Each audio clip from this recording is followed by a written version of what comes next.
The Beatles' rise to fame unfolded like a whirlwind. In 1962, they ruled Liverpool's local scene, and within a year, they had conquered Britain. Their single, From Me to You, became their first official chart topper in 1963, followed soon after by their debut album, Please Please Me, which dominated the UK charts following its March release. By early 1964, their fame had spread far beyond British shores. On January 25th that year, during a run of 19 concerts in Paris, manager Brian Epstein delivered momentous news. I Want to Hold Your Hand had reached #1 in the United States, first topping the Cashbox chart before taking the crown on the Billboard Hot 100 on February 1st, where it remained for 7 consecutive weeks. Seizing the momentum, Epstein began to explore how the group could expand further into international markets. With the Beatles' early success in Hamburg in mind, Berlin-based Odeon Records proposed that they record songs in German to appeal to West German audiences. Epstein and producer George Martin agreed, arranging a recording session at Pathé Marconi Studios in Paris on January 29, 1964. The group was handed German translations of She Loves You and I Want to Hold Your Hand, retitled Sie liebt dich and Komm, Gib mir deine Hand. But the 4 musicians were far from enthusiastic. According to reports from the Liverpool Echo, they would have much preferred to stay in their hotel rather than spend another morning in the studio. George Martin later recalled that he had scheduled the session for late morning. He, along with engineer Norman Smith and translator Nicholas, arrived punctually, but the band was nowhere to be found. After waiting an hour, Martin called the George V Hotel, only to be told by their assistant, Neil Aspinall, that the group had decided to stay in bed instead of recording. Frustrated, Martin hurried to the hotel with the translator, determined to bring them in person.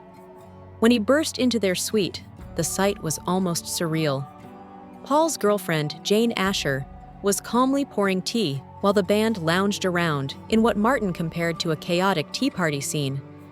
The moment he entered, the musicians reacted like mischievous schoolboys caught by their headmaster, some hiding behind cushions, others disappearing behind curtains.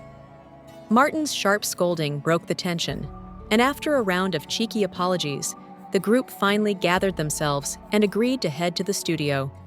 Once they arrived, the Beatles recorded Sie liebt dich and Komm, Gib mir deine Hand, tackling the unfamiliar German lyrics through multiple takes.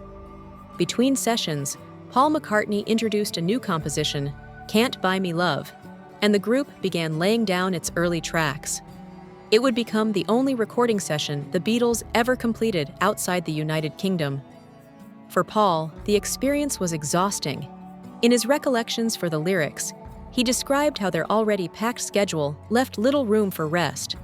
19 shows in Paris alone, followed by additional tasks arranged by Epstein, including songwriting and recording sessions.